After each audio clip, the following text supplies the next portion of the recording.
Should we quickly go over this very small patch preview that's happening here? Now, I've been complaining a little bit that patch 26.6 and 7 were nothing burgers, and they're changing less than 10 champions per patch, with a lot of them being placebo. Riot is saying we have a small patch as we aren't looking to change a bunch of things. This is not real. This is rage bait, Riot. It has to be. This has to be rage bait. 26.9 has quite a few system changes in it. Okay, system changes. So we're talking about like towers and stuff like that, okay? And we expect those to have a ripping effect on what champions are strong and weak. There are also a few champions that have been having a large scope changes to them that we're looking to release on 26.9 as well, but we weren't quite ready for prime time on 26.8. Ooh, a few champions. Okay, that gives me some hope that 26.9 will surely be a good patch. A big patch. Not a good one. Maybe a good one. This reminds me back in the day where Riot just, like, one patch, I don't even know if it was beginning of the season, but they just dropped, like, LeBlanc rework, Rengar rework, Katrina rework, Talon rework or something on, like, the same patch. I'm hoping it's, like, kind of, like, on the same scale, but we'll see. Fantasy-facing changes. A lot of the direction of our changes in the near future are aimed at emphasizing the unique strengths and strategic differentiation of champions, even if it will cause some aspects of the champions being flat in win rate across skill levels. In many ways, a champion that has lost resonance with a core portion of their user base, even if they can sit at a higher power level, may represent a downgrade in experience for players of that champion. Expect the buffs dispatched to translate more of the power budget into the area of the champions that are unique to them, and we want to be moving the power of the roster like this over time. Okay, a lot of words, but without changes. I'm not going to get my hopes high here. Yuumi box. We recently discovered a Yuumi bug where her ultimate was healing her attached ally each time it heals another ally. While the number of times you're hitting multiple people with ult are rare, it is a significant nerf to the healing in the best case. We're fixing this bug and compensating the ultimate and other sources of healing. Okay. Mel buffs in 26.5 ended up being a bit over-magneted, so we're pulling some of that back. Really? While we think after these changes Mel will be in a balanced state, that is different to whether she's in a state that is sometimes too frustrating for players. We're continuing to evaluate whether making further changes to her is going to be able to adequately resolve playing against while also remaining resonant and accessible for her arcane audience. We've been testing a few things, but nothing to share yet. Like, I mean, okay, I'm a high elo player, and in high elo this champion is not really considered that strong. Like, bot lane Mel, yeah, that's a problem. That's a very high win rate for Mel for bot lane in Emerald Plus.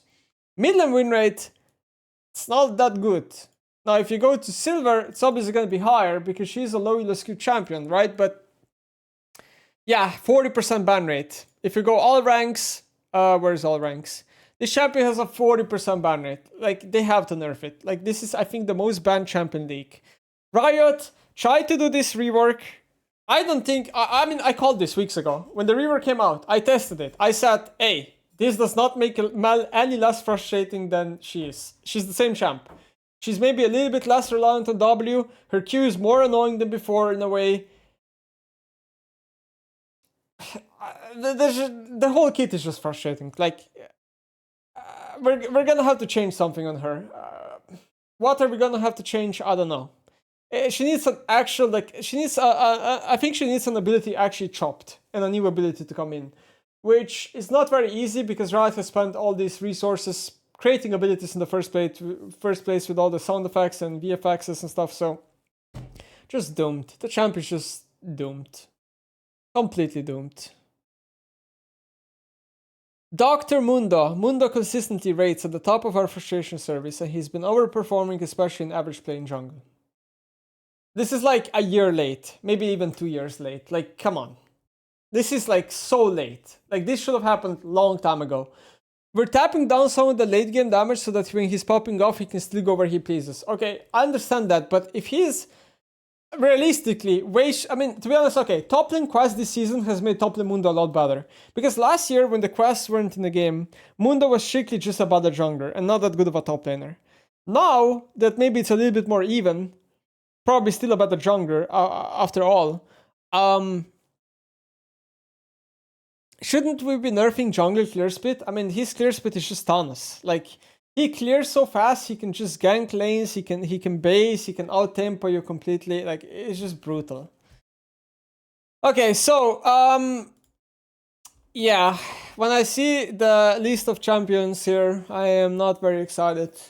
Hwei, Lilia, Lucian, Viego, Mel, Mundo, Yuumi. So, Mel will probably just be stats nerfs. Mundo will also probably be EHP scaling nerf because that's the level Riot always go to, right? They nerf the E passive, so he does less AD, gets less AD. So it's a scaling nerf.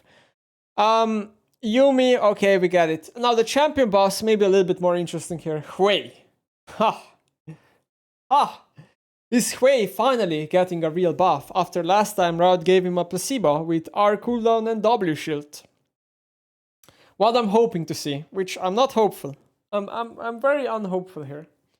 What I'm hoping to see tomorrow when I wake up is his mana problems. Now, I don't think the champion should have so much mana where he freely spams spells, because it is cool that the champion actually can go home, unlike all other champions in mid lane and just in general in League that have no mana issues these days. But Hwei's mana problems are so absurd. For me, the two champions that have the most mana problems for me are Hwei and Veigar. Now, I understand Veigar needs to have mana problems because he's insanely low elo skewed. So if you actually buff his mana, you even make him even more low elo skewed, which is not going to be good for the champion. Hwei, I don't think he's that low elo skewed, if he even is. He's, I believe, more high elo skewed. I mean, I can quickly check. Yeah, he's slightly, like, he's pretty even across the board. So I feel like we could give him some mana here, right? So either making W have less mana cost at rank 5, 4, 3 or whatever, specifically like in the later ranks, because he maxes the ability last no matter what. Even if you buff the ability, it's going to be last maxed. And that way you're also buffing support Hwei, which is a terrible pick anyway. Or